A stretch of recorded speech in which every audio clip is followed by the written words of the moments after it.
Om Swastiastu, Bapak Kepala Sekolah Om Swastiastu. SMK Ratnawarta Ubud.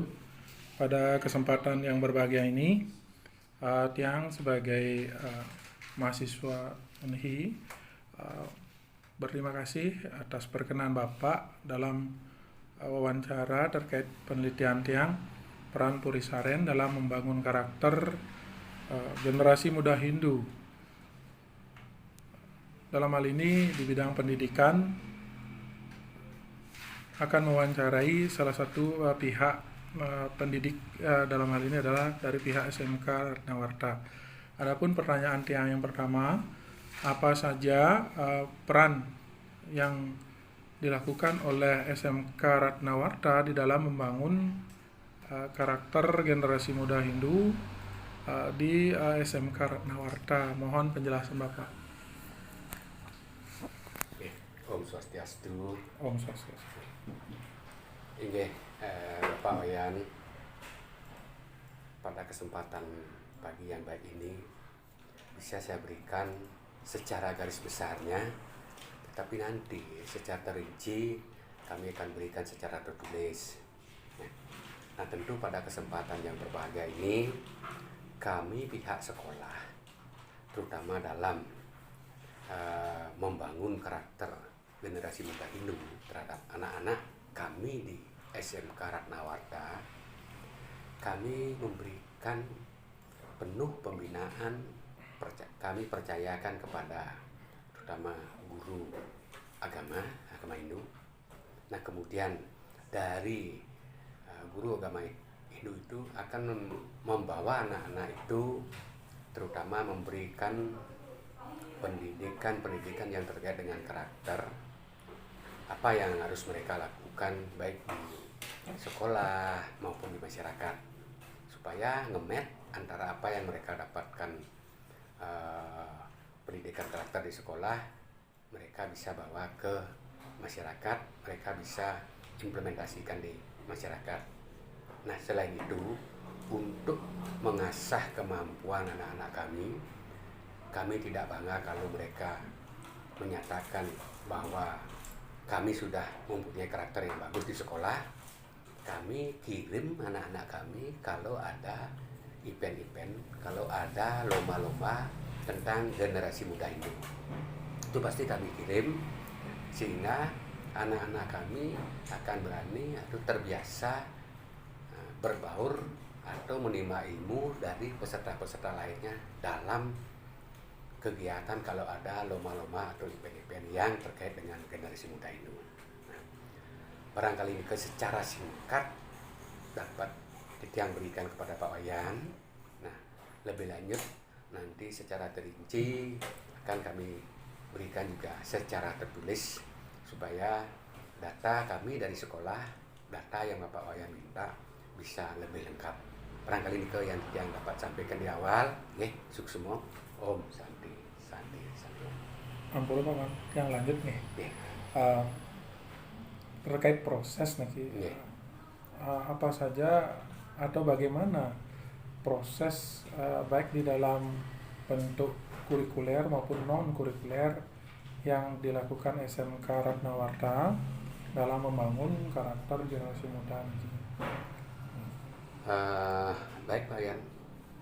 Nah, tadi sudah kita sampaikan di awal.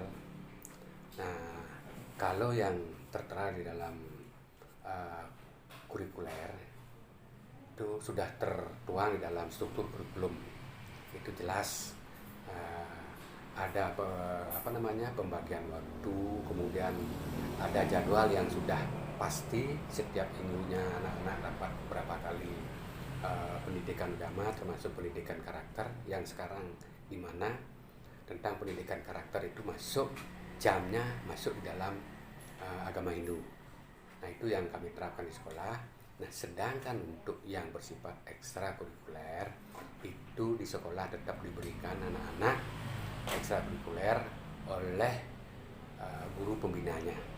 Nah, tentang apa di dalam kegiatan ekstrakurikuler yang diberikan itu saya perhatikan lebih banyak itu diberikan yang terkait dengan kegiatan-kegiatan di adat, baik yang menyangkut upacara maupun tentang tata krama di masyarakat. Ya, itu yang lihat.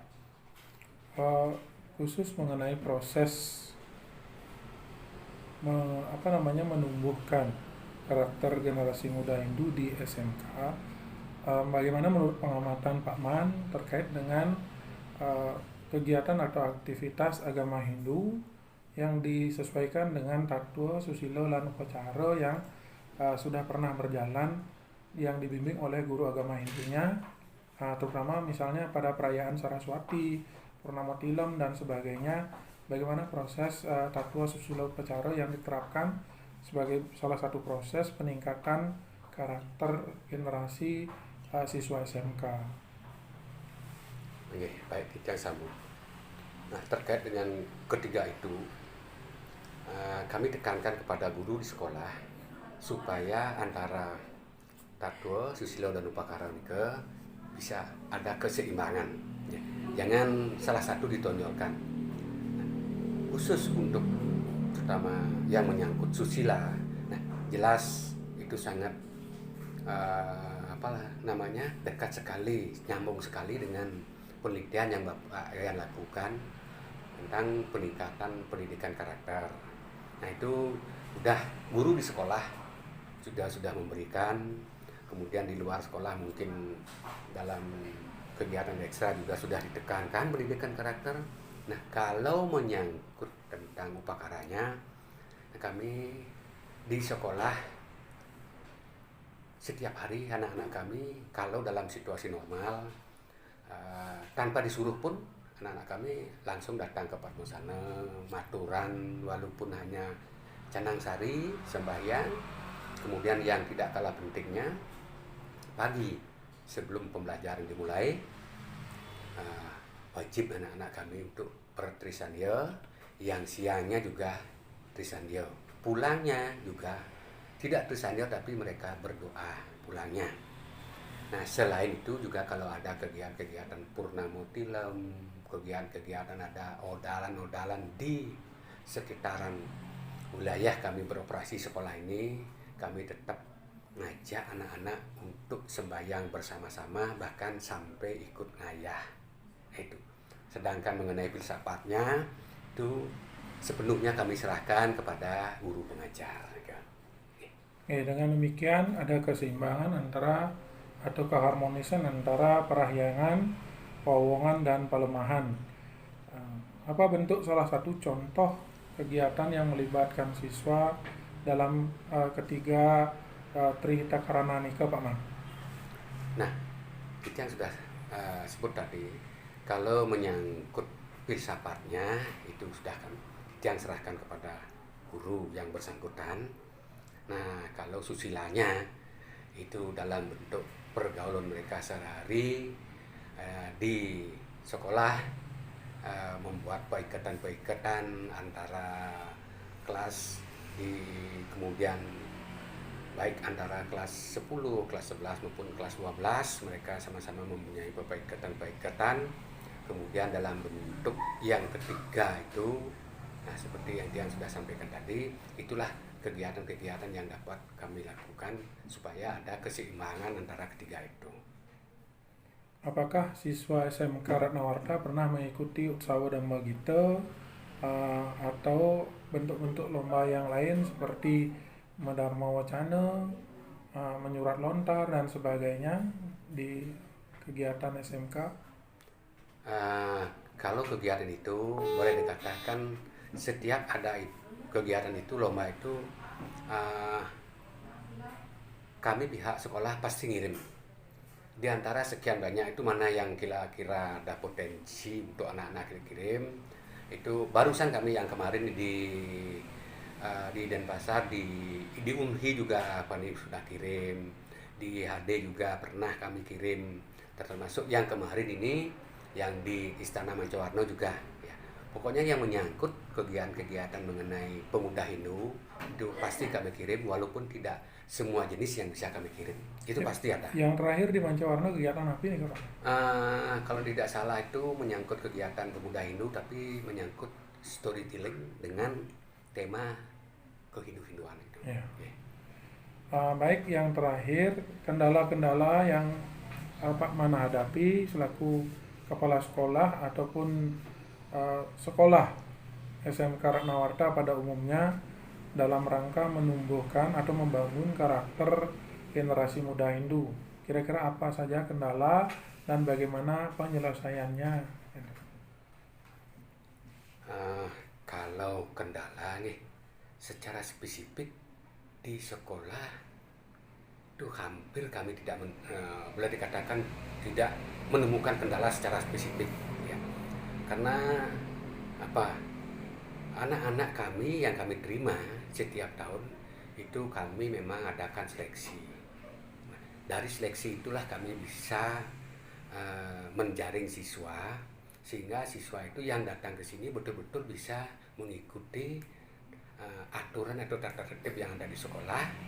Dengan kita ikat lewat tata tertib itu, makanya dalam pembinaan apapun itu bentuknya, apalagi menyangkut tentang pendidikan karakter, kami tidak boleh dikatakan tidak banyak menemukan kendala. Nah itu. Okay. Baik, yang terakhir barangkali bagaimana sejarah berdirinya SMK Ratnawarta ini, Pak? Kalau sejarah berdirinya Ratnawarta, ya, yang tidak bisa memberikan secara terstruktur. Nah itu bisa Pak Wayan dapatkan di salah satu brosur yang sudah ada. Nah itu ada, ya, yang mana secara sepintas kami sampaikan SMK Ratnawarta yang swasta ini mulai berdiri tahun 1975 di sini. Tetapi setelah mengalami banyak perubahan, banyak kendala, nah itu sampai kepada sekarang adanya prodi pariwisata itu mengalami semacam naik turun, kemudian sehingga terjadilah yang memang dulunya ini adalah kenapa Ratnawarta disebut SMSR, karena izin operasionalnya memang SMSR, Sekolah Menengah Seni Rupa, yang izinnya secara formal itu keluar tahun 1979. Dan dalam perjalanan itulah SMSR Sekolah Seni Rupa mengalami kembang kempis. Nah bahkan pernah tidak mendapat siswa. Dari pemikiran itulah tahun 2007, tahun ajaran 2007-2008, kami dengan staf, dengan guru semua sepakat untuk menambah satu prodi lagi, yaitu prodi pariwisata. Nah, semenjak itulah siswa yang memang berminat datang ke sini, itu mulai boleh dikatakan peminatnya sangat banyak, sehingga sampai saat ini siswa yang kami terima itu dari ketiga tingkat lebih dari 1.000 dengan satu prodi. Berarti prodi seni rupa apakah masih eksis sampai sekarang atau tidak? Kalau seni rupa karena 5 tahun tidak dapat murid secara berturut-turut, itu prodinya dihapus. Prodinya dihapus karena 5 tahun tidak dapat murid. Tinggal pariwisata saja. Tinggal pariwisata. Jurusan ataupun program yang ditawarkan apa saja di bidang pariwisata? Program yang ditawarkan adalah program perhotelan, akomodasi perhotelan. Dan untuk tahun ini yang barusan kemarin kami menambah satu prodi lagi, yaitu tentang prodi akuntansi yang baru kemarin izinnya sudah keluar. Astungkara di PBDB tahun yang akan datang, 6 bulan lagi yang akan datang, kami sudah bisa merekrut siswa yang memilih prodi akuntansi. Nah, sehingga nanti di tahun depan, tahun ajaran depan, kami memiliki 2 prodi akomodasi perhotelan dan prodi akuntansi.